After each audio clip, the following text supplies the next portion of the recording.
Martin Popoff returns, his latest book, Judas Priest, album by album. Welcome back, Martin. Absolutely. Thanks for having me, Eric. Very cool. We're recording this on 11/11, which apparently is National Metal Day. Who's more metal than Judas Priest, right? And Remembrance Day up in Canada, right? Which I think is different from when the States. So let's get to the book. You write, constructing this book was about the most fun I've ever had on a Priest title because I got to share that wonder with a bunch of like-minded buddies, some of them accomplished rock stars in their own rights, and what these guys have accomplished through 50 years as metal gods. Tell us what's inside the book. Yeah, the idea here is that this is a reprisal of the great series that we did with Quarto Motor Books and my buddy Dennis Pernew over there, my editor, quite a few years ago, where we did panel books like this, where I go, interview a bunch of people on every studio album. And back then we did Pink Floyd, we did Queen, Rush, AC/DC, Iron Maiden. And so this is, full color throughout, hardcover, beautiful design as usual from those guys. And, the whole premise back when we started this idea was, try to get some rock stars in there. And then also, some good, some journalist buddies of mine who can tackle some of the things you're not going to dare asking rock stars to do. Like, you're not going to say, go away and do your homework and we're going to talk about Nostradamus and Demolition, right? Kind of thing. So, it was nice. We got Slash, which is excellent. Charlie Benante, Devin Townsend, Danko Jones, Blitz. Marty Friedman's in there, ex-Megadeth, of course. I hear he doesn't like to be called ex-Megadeth, but sorry about that, Marty. Chris Caffrey, a bunch of cool rocker buddies, and also like I say, some journalists that I know their Priest really well. We got Pete Pardo in there for Sea of Tranquility, of course.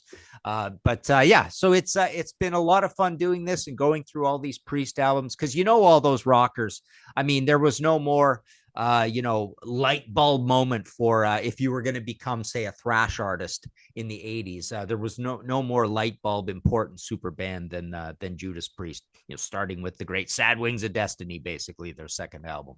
That's where I was going to go. How far back do you go as a fan of Priest? Well, I go back, I'll never forget the day, but it was with Sad Wings of Destiny. So I was 13, 1976, just saw me and my buddies were down at the record store and you see this album. And I remember looking at it and thinking, this could be a Christian rock album.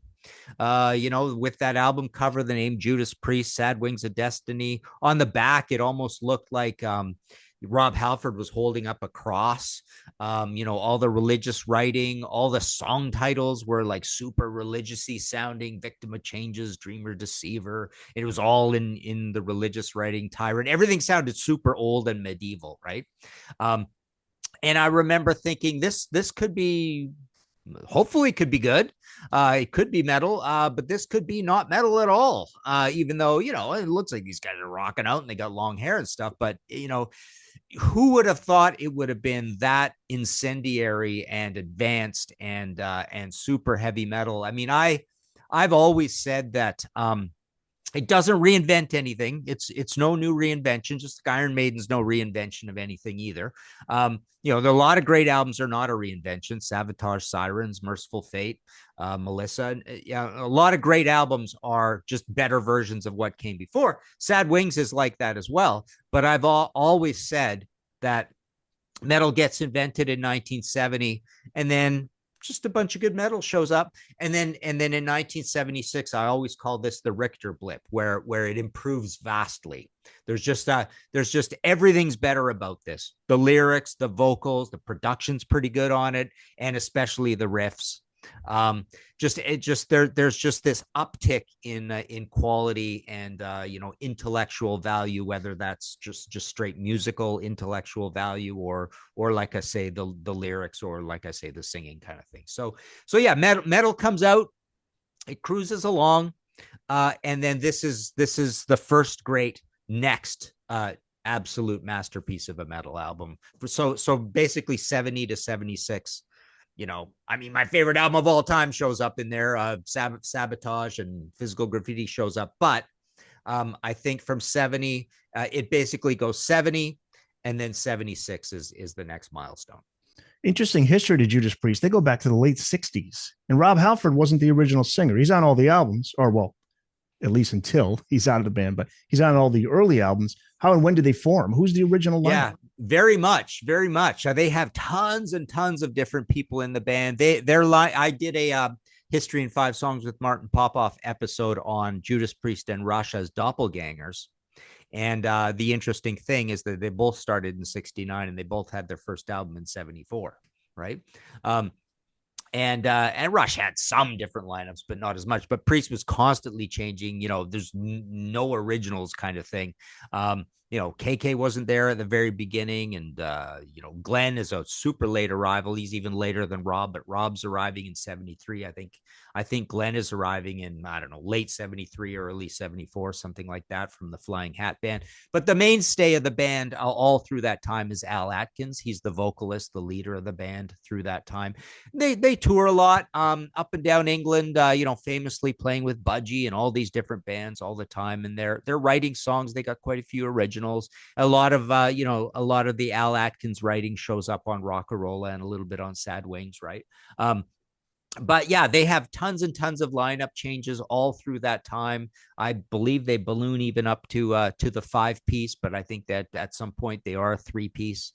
Yeah, they're just kind of a local band doing good, trying to get somewhere, and then they get this small record label, and they're off to the races. They put the 2 albums out on Gull Records. With Al Atkins, what happened? They just weren't happy with the direction they were going in with him, or vice versa? Did he leave? I think it's more or less a vice versa. He just got fed up with the lack of success of the band, and just because he was totally the leader of the band, so he just basically says, "I'm out, guys. Do what you want to do," kind of thing. And what became of him?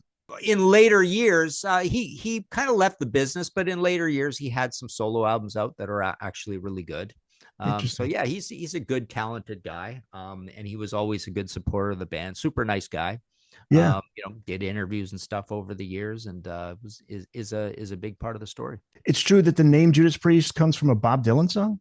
Yeah, the Ballad of Frankie, what's his name, and Judas Priest kind of thing. Yeah, it's just a weird, they just picked it up from that. I always thought it was a strange name where, it's obviously there's a little bit of the, the 2-name thing, the Deep Purple, and especially the Black Sabbath, where Black Sabbath, you got the good, the evil and the evil and the pure, the black and the white in there. And Judas Priest, I guess, kind of feels that way. Judas the betrayer and all that. You got Priest. So yeah, it's a strange name, right? It's just, yeah, it's 2 words stuck together. One is a name, one is a descriptor.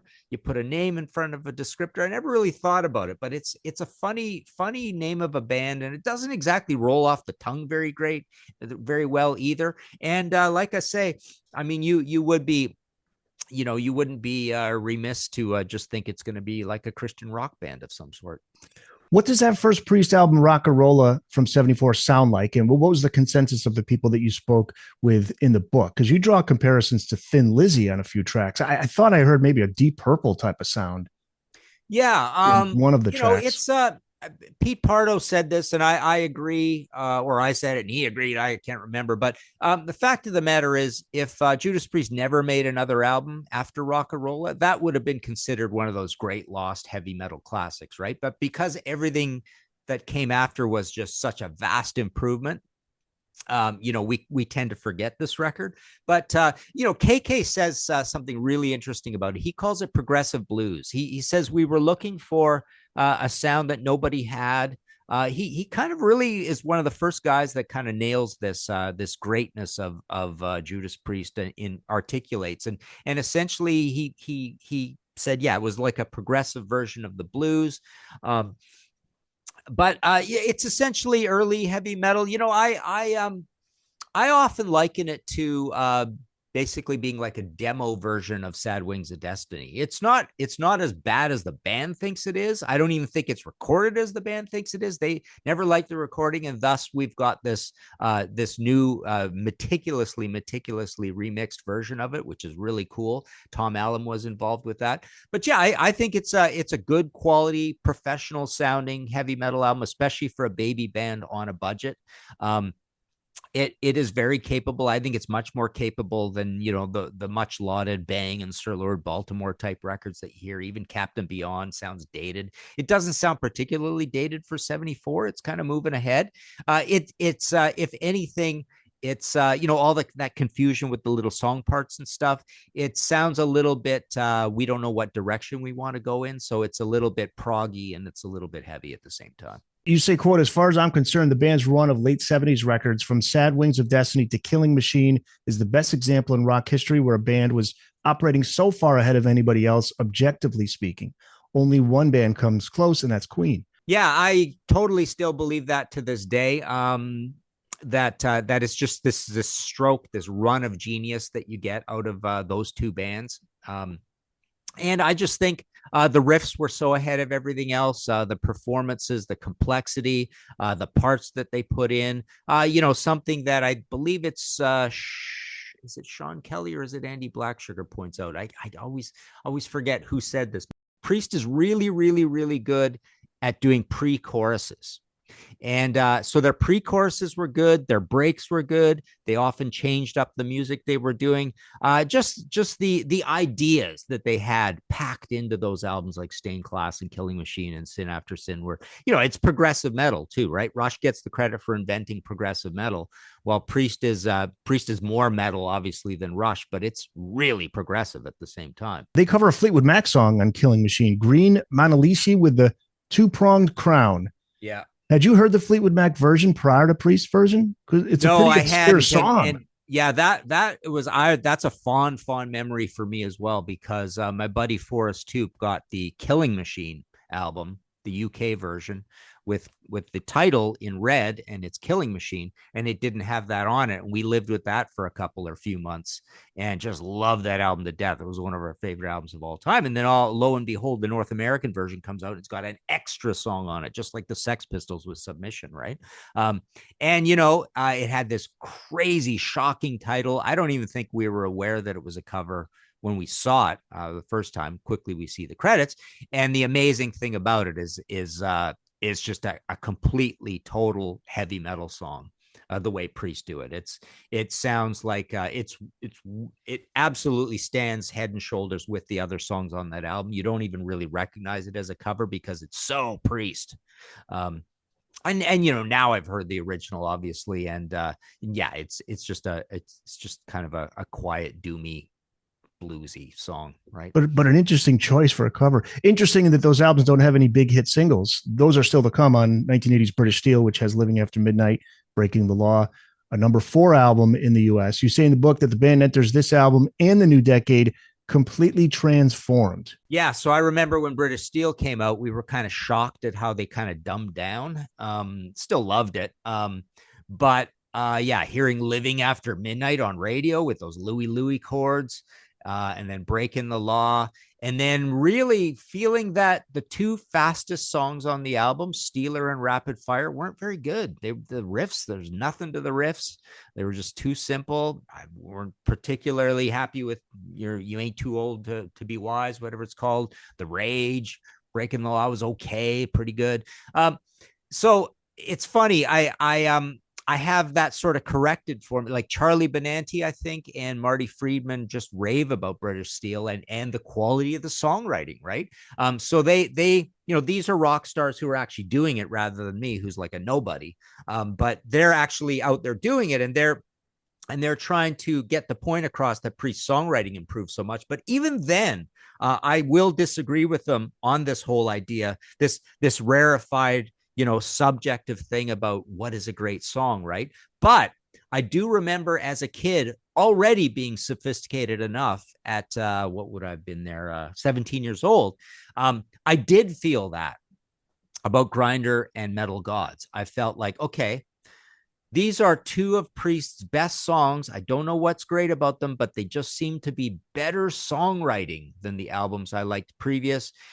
They aren't particularly complicated, but they're complicated enough, blah, blah, blah, crossed with the great songwriting thing. So everything that basically Marty Friedman and Charlie Benante, rave about British Steel and call it a drop dead classic, I totally understand what they're talking about, but for me, that coalesces in two songs, and then maybe half into Breaking the Law, which I think is also a great songwriting. But I don't think you have to be too old to be or Wise or Rage, or certainly Rapid Fire and Steeler, not well written songs at all. And Living After Midnight, yeah, it's pretty good.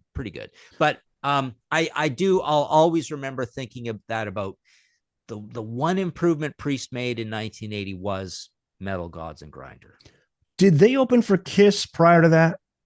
What wasn't that they opened for Kiss in Yeah, I think they '79? did. I always get it confused with Iron Maiden. But I Well, they think both did. yeah, I think they did. Perhaps they. Okay. So there's a reason I'm asking. I'm yeah, setting up a question here. Yeah, I think they did on in '79 and '80. Okay, and I think Maiden did in '80 and '81, maybe. All right, because I was listening to Three Sides of the Coin, the Kiss podcast, and you've been on, and Mark Cicchini had brought up an interesting point about that maybe that influenced the songwriting. I think he cited Living After Midnight was kind of like their Rock and Roll All Night. Like they were looking for a song like that. Maybe that influenced. That's a great idea. That's a great theory, but I've never heard them say anything like that. Yeah. I mean, it would be a great question to ask them, but I think they were just influenced somewhat by Tom Allom, somewhat by getting Dave Holland in the band and seeing what kind of drummer he was, and somewhat by just starving and needing some hits and just, I think it's Tom Allom who really kind of gave them the sermon on straightening out their songs kind of thing. I think he had a lot to do with it. But yeah, the Kiss thing is kind of interesting. That could be the case. But that was the Dynasty tour that they opened for Kiss. Then? Yeah, I guess. I think they just needed to. Everything they were doing was kind of going over people's heads, put it that way, unless you were a raging metalhead. Like I say, I mean, they the unsung story is that they're kind of like the Beatles for thrash artists, right? They were like a super revelatory. Wow, this is some great new music coming out. Martin Popoff here to talk about his latest book, Judas Priest, album by album. I was really curious to read the chapter on 1986's Turbo album and see what people thought of that one. But before that is Point of Entry from '81, Screaming for Vengeance in '82, Defenders of Faith from '84. They chart at number 14, 11, and 19, respectively. Heading out to the highway, you've got Another Thing Coming.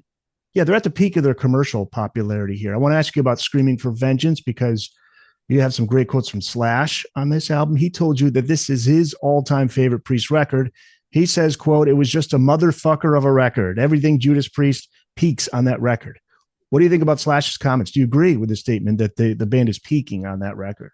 Yeah, I remember getting that album and thinking the one side had, again, some great heavier songs than were even on Point of Entry. And that was a great side of music. But the other side was kind of proto hair metal. And we didn't know hair metal existed. It didn't exist at the time, but it was pretty Kiss-like still. So I think they were somewhat Kiss-like across all three and maybe even into four, maybe even five of those albums, actually. But I think I've seen a lot of kind of deep Priest fans say this over recent years too, saying Screaming for Vengeance a little overrated, right? And I kind of believe that as well. It definitely felt more dynamic and more exciting than Point of Entry. I think everything felt better at the time over Point of Entry. Over time, I've Point of Entry's coming up for me a little bit, and then the next album was heavier and darker still, and it was pretty cool. And I remember never really worrying or caring about the production, but now I hate the production on Defenders. It's hard to listen to that album. But yeah, the songs were heavier still, so that was good. They were doubling down kind of thing. A lot of great riffs, a lot of great ideas still on those albums. There's a lot to gather up and enjoy on all four of those albums, British Steel right through to those albums. And then, like you say, you get to Turbo, and we were all very shocked about Turbo. But nowadays, I actually quite like the production on it. I don't mind the idea of guitar synths. There's obviously the 3 or 4 songs that everybody absolutely hates on there: Parental Guidance, Private Property, all those ones, Rock You All Around the World, whatever. But I like Locked In. I think Turbo Lover is an absolute masterpiece. Yeah, Locked In. Yeah, well put together song. I agree. Yeah, Reckless. I love Reckless. Reckless. I love chords on Reckless. Yeah, I'm a fan of Turbo. Yeah. Yeah, I think it's my age though, because I'm an 80s kid, mm-hmm. you know. Yeah, it's a pretty good album. I'm fine with it. But yeah, they were trying the hair metal thing. The look is much more ridiculous than the record. That's when they all got the, you know, the curly hair and the perms and added more red leather into their black leather and all that kind of thing, right? Yeah. You Well, know, you say jump forward 20 years, and it's a case of being glad this chapter in Priest's history was written. yeah, So that's an interesting idea where I you know, over a whole bunch of years, when you look back on catalogs, you like that the band tried different things and has all these peaks of and valleys. It gives you more stuff to talk about, right? Metallica is a great example of that with Load and Saint Anger and all that, like all the different kinds of productions you get out of Metallica, right? So you know, and we have a problem with Motorhead like that. I mean, Motorhead, the quality was always consistently high through the 2000s, but it's hard to tell those albums apart. There's really not a lot of variation there, right? Just a lot of good ideas all clumped together. You know, every 18 months a new album comes out or whatever. But yeah, it's good to see that Priest did all that stuff, and Turbo really gives the fans something to talk about. I mean, people have just not stopped talking about Turbo since. it charted at number 33, top 40 album. So did Platinum. well. Only one more album in the 80s. That's 88's Ram It Down, which reached number 24, a cover of Johnny Be Good on this album. Dave Holland replaced by programmed drums. Yeah. Reading that would make you think that you would have trashed this album, but you say it has its moments. Yeah, and we never knew at the time it had programmed drums, and it's heavy again. I think the production's better than on Defenders, and it's got some good ideas. But by that point, you know, you're really getting tired, or I'm getting tired of the heavy metal lyrics. I think the lyrics are not good on it. Yeah, pretty decent album, and I believe it went gold. It even managed to go gold. What about Painkiller, 1990? You write in the book, often cited as the greatest Priest album. Do you agree? No, I mean, a lot. That's one where a lot of younger Priest fans love that album to death. They really do think it's one of the greatest Priest albums. But to me, I think it still falls down on the lyrics. I think the lyrics are too metaler than thou on it. They're just kind of silly and primary colored. But yeah, obviously the playing is amazing on it. The production's great. That really steely, bright Chris Tangerides sound. You get Scott Travis coming in on drums. So yeah, it's a I don't know. It's those two albums are both kind of parody of heavy metal albums in a way, right? They're just too locked into the whole idea of the ethos of heavy metal. The title track, A Touch of Evil, those are the singles off of Painkiller, reached number 26 on Billboard. 7 years go by before we get the next Judas Priest album, Jugulator, with a brand new singer, Ripper Owens. They followed with 2001's Demolition. Your thoughts on the Ripper Owens era? Yeah, I was not really much of a fan of those records. Just too heavy, too non-melodic, too manly. You know, just too a lot of violence and blood and slashing and killing. They're like slasher movie albums in a way, right? But yeah, that sort of style didn't fit too well. I mean, none of this is Ripper's fault either, because he wasn't doing the writing. You know, and it's kind of reinforced with the similarity in the album covers and just having, you know, that red all the time, the Judas Priest red. So yeah, just not much to love on those records. They're just too rough and abrasive. How about Halford's solo career? Did you prefer his work over the? Yeah, I was totally into his stuff. You know, you had, you know, Fight was an interesting band. Two wasn't so great. That was his industrial kind of look, but the Halford band made some amazing music, very traditional Priesty kind of music. I really like that second Fight album more than the first one. Most people like War of Words best, but yeah, and I even did a History in 5 Songs episode on Rob and Bruce as doppelgangers, because they both go away and do some interesting work on their own, because I think in both cases they're looking at their band and saying, this is getting a little cheesy at this point, right? And they're saying, I want to write some music for adults, right? And keep it in a metal zone. So they both went away and did that. I remember hearing great things about Halford's solo career. Not that I heard bad things about Dickinson, but I remember just got out there like, yeah, Halford's the real deal. He's got some good stuff on the side. But of course, everybody wanted to see him back with Priest, and he did return. That was 2005's Angel of Retribution, number 30. Then the numbers only get higher from there. 2014's Redeemer of Souls, number 12. 2018's Firepower, number 5. 2024's Invincible Shield, all the way to number 2. You lead the chapter And on the numbers mean nothing though. yeah, In later years, right? later years. Like, yeah, Yeah, they always they start at the top and then they quickly fall. But the popularity of Priest is as strong as ever. And you lead the chapter on Invincible Shield by saying, quote, it's hard to believe Priest could be this vital up until their 19th album and fully 6 years after Firepower. But here they are. They're still kicking ass. So what is your assessment of Priest of recent years? Oh, it's amazing. I think Priest's doing a killer job. Richie Faulkner's a big part of that, of course, as well. The productions are amazing, very molten guitars.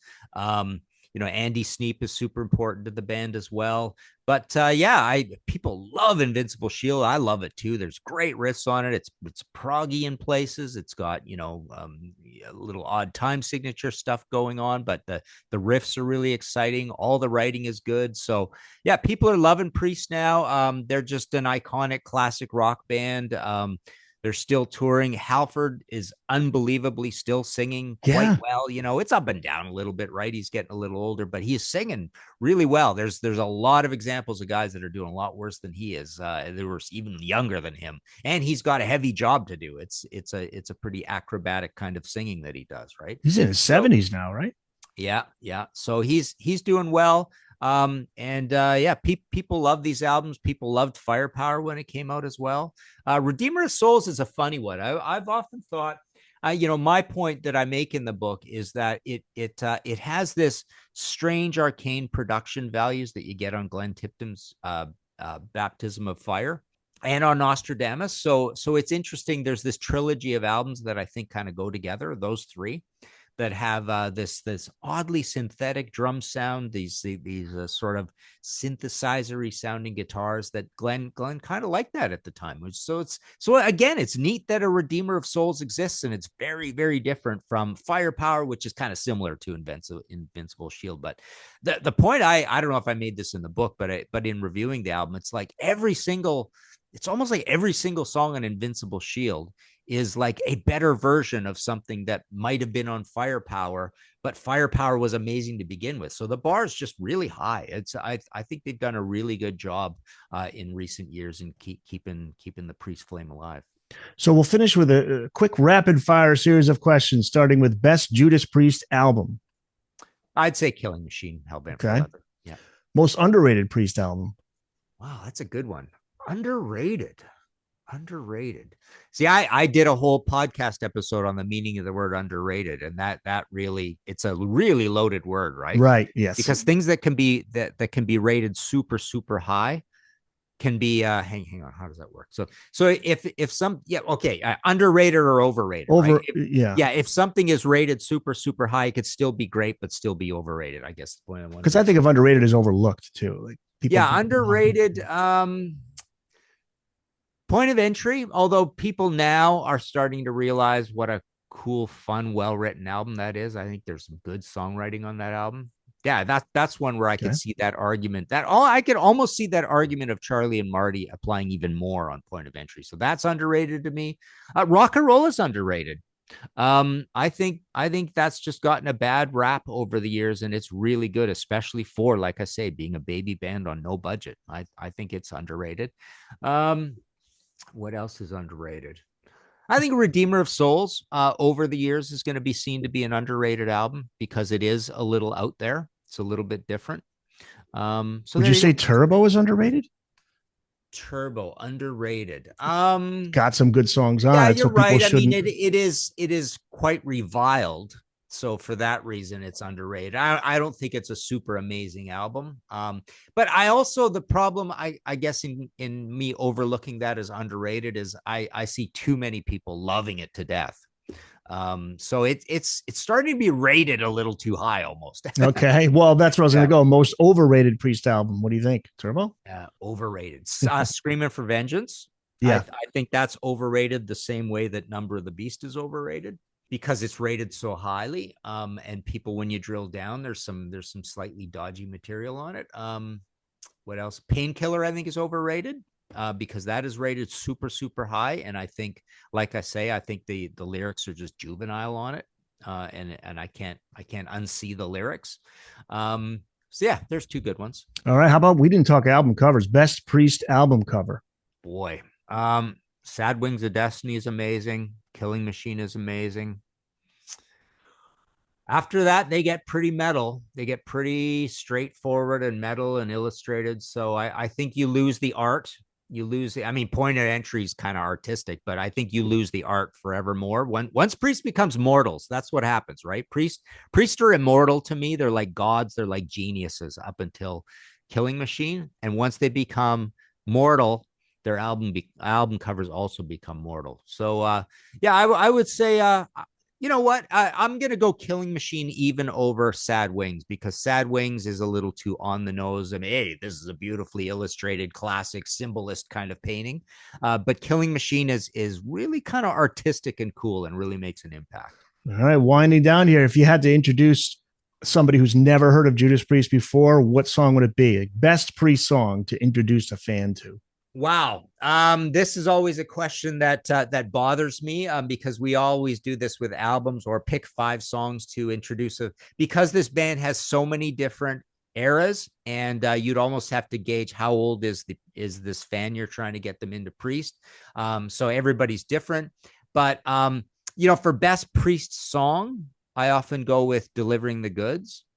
But best song to introduce a fan to, let's just say it's a 22-year-old fan. Say you're trying to spoon feed metal to a kid that's into hip hop, say, right? Yeah. You want to get it, you want to corrupt him into being a metalhead. You'd have to go with something newer and shinier, right? So yeah, Trial by Fire, maybe. Okay, I was good. I thought you were gonna say Living After Midnight. That's an entrance. No, you know what? If you got a 22-year-old kid, music sounding that old is just going to sound clanky and crappy, right? Yeah. So you got to go with something that gives you all the production values. Invincible Shield, maybe. Yeah. Title track. Yeah. Is Living After Midnight Priest's most overrated song? Now we're getting to overrated and underrated. Rated that high. Overrated song. Okay, so Bruce Priest overrated song. Let's see. Breaking the Law. Another Thing Coming is not that rated that highly. Breaking the Law is rated pretty highly. Yeah, Breaking the Law might be a little overrated. What else? I think Beavis and Butthead. Okay, I got it. Painkiller. The song Painkiller is the most overrated Priest song. All right, and then finally, most underrated Priest song. What do you think it is? I think. Okay, I've got a perfect answer for that, because I always get heck for calling this my second favorite Priest song, "Burning Up" from Killing Machine. People think that song is commercial and disco and funky and blah blah blah. I think it's beautifully written. I think it's heavy as hell. Yeah. I love it. So there you go. There you go. Judas Priest, album by album. It's out now. I'm assuming people can go to your website too if they want a signed copy. Yep. Okay. Exactly. I've been signing and sending them out. Yeah. I mean, most of my income is being a mail order guy. I have my own books, right? So yeah, martinpopoff.com. Anything that's in print, I have copies. I sign them, send them out from here. Postage is reasonable. PayPal buttons for everything, and off you go. And then anything else you want to plug? The shows on YouTube? Well, like I said, I've got my audio podcast every week, History in 5 Songs with Martin Popoff. We've got our Contrarians video channel. I do a podcast also on Pantheon with John Gaffney called Kicked in the Teeth, an AC/DC podcast. Yeah, it's about it. Busy, always busy. All right, Martin, thanks. We will talk to you again down the road. All right, sounds good, Eric.